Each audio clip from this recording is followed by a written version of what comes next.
ఒక పక్క దేశవ్యాప్తంగా గ్రామ గ్రామాల్లో పట్టణాల్లో వికసిత భారత్ సంకల్ప యాత్ర జరుగుతూ ఉంటే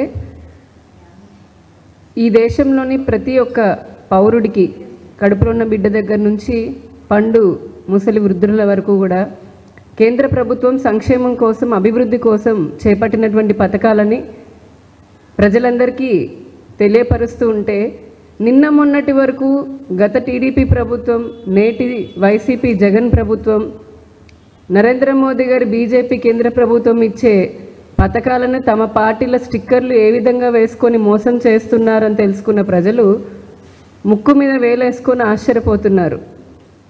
మేము వికసిత్ భారత్ సంకల్ప యాత్ర కోసమని వెళ్తున్నాము. అందులో పాల్గొనడానికి అక్కడ ఉన్నటువంటి ప్రజలు వారి నుంచి వచ్చేటటువంటి స్పందన చూస్తే మాకే ఆశ్చర్యం వేస్తుంది. ఇప్పటి వరకు ఇన్ని కేంద్ర ప్రభుత్వ పథకాలు ఎన్నో సంవత్సరాల నుంచి 2014 నుంచి ఉన్నప్పటికీ కూడా మాకెందుకు తెలియలేదు అని అంటే మేము చెప్తూ వస్తున్నాం.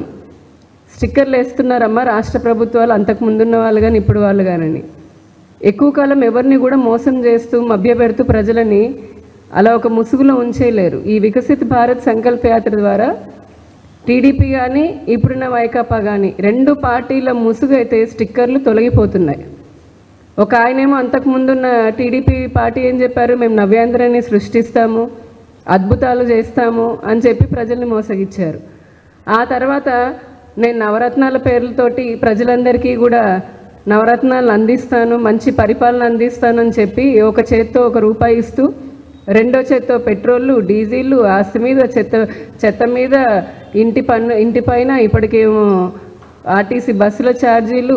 ఈరోజు చూసుకుంటే రాష్ట్ర వ్యాప్తంగా కరెంటు బిల్లు చూస్తే కరెంటు షాక్ కొడుతుంది ప్రజలకి.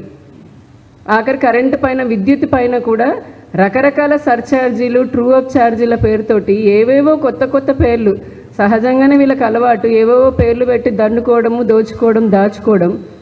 ఇప్పుడు దీనిపైన కూడా పడి సామాన్య ప్రజలను అడ్డి విరుస్తున్నారు. వైకాపా ప్రభుత్వం విరుస్తుంది. జగన్ బయట ఈరోజు కూడా మేము రాష్ట్ర వ్యాప్తంగా భారతీయ జనతా పార్టీ గడిచిన కొన్ని రోజులుగా ప్రజలకు అర్థమయ్యే రీతిలో ఏ విధంగా విద్యుత్ పైన ₹100 ₹200 బిల్లు యాక్చువల్ బిల్ అయితే కనుక సగటు మనిషి ఆ విద్యుత్తును ఉపయోగించుకుంటే దానికి డబల్, కరెక్ట్గా చెప్పాలంటే ₹400-450 ఈ రోజున బిల్లు వచ్చే పరిస్థితి.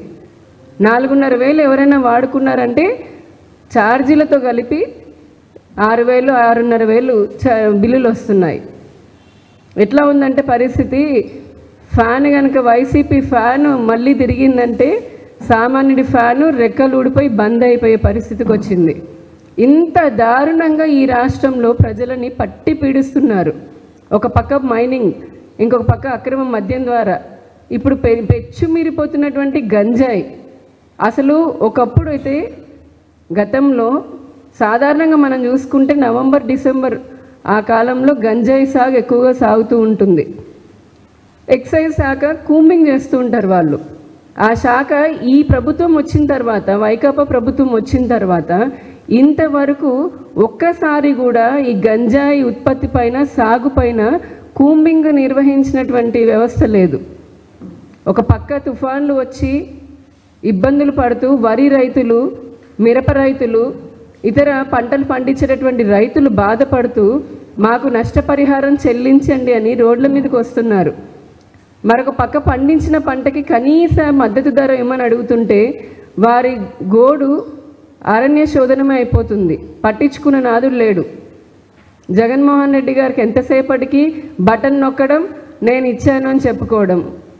ఇది తప్పితే క్షేత్రస్థాయిలో నిజంగా వెళ్ళి రైతులు పడుతున్నటువంటి కష్టం గురించి ఆయనకు పట్టించుకునే తీరిక లేదు. కానీ రాష్ట్రంలో విపరీతంగా సాగుతున్నటువంటి గంజాయికి అయితే మరి బాగా ఉత్సాహంగా ఈ ప్రభుత్వం ప్రోత్సాహాన్ని అందిస్తుందేమో అనిపిస్తుంది.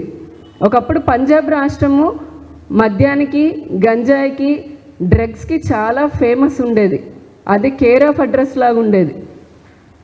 అందరికీ అన్నం పెట్టేటటువంటి అన్నపూర్ణ అయిన ఆంధ్రప్రదేశ్ రాష్ట్రం ఈ రోజున మద్యానికి, డ్రగ్స్కి, మత్తు పదార్థమైనటువంటి గంజాయికి కేర్ ఆఫ్ జరుగుతుంది. నిన్న కాక మొన్న నేను అరండాలపేట, గుంటూరులో అరండాలపేటలో సాయంత్రం 7 గంటలకే ఏదో పని మీద వెళ్తే అక్కడ 4 కుర్రోళ్ళు కూర్చొని గంజాయి తీసుకుంటున్నారు.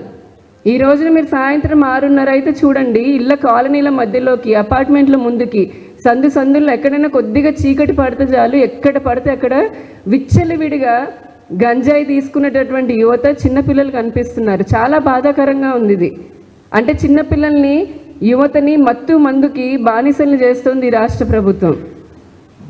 దాచుకోవడం, దోచుకోవడం పైన ఉన్నటువంటి ఇంట్రెస్ట్ వీళ్ళకి ఏదైతే ఉందో, యువతని కాపాడాలి, వారిని మత్తుకి దూరంగా ఉంచాలి, కూంబింగ్ చేయాలి, ఈ డ్రగ్ రహిత ఆంధ్రప్రదేశ్ని చేయాలన్న పట్టుదల కాదు కదా వాళ్ళకి.